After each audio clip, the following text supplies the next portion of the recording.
नमस्कार मित्रांनो, मी आज केला होता ड्रायफ्रूट केक. त्यासाठी 1 वाटी पिठी साखर, 4 चमचे तूप, 2 पाउच मिल्क पावडर एका भांड्यामध्ये व्यवस्थित मिक्स करून घेतले.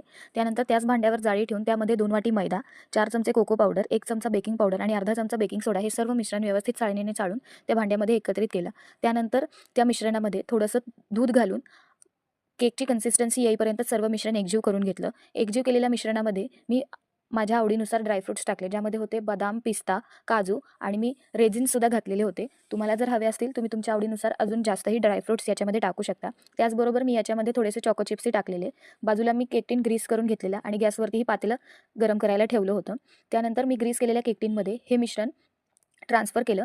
मिश्रण ट्रान्सफर केल्यानंतर त्यावरती मी चॉकलेट सिरप आणि थोडेसे चॉको चिप्स अजून ॲड केले होते. नंतर हाच केक टिन मी गरम झालेल्या पातेल्यामध्ये बेक होण्यासाठी ठेवून दिलं. बेक करण्यासाठी मला 45 मिनिट्स लागले. तुम्हाला जास्त वेळ लागू शकतो. त्यानंतर बेक झाल्यानंतर हा केक तुम्ही व्हिडिओमध्ये बघू शकता किती स्पॉन्जी आणि छान झाला आहे. घरामध्येही सर्वांना खूप आवडला.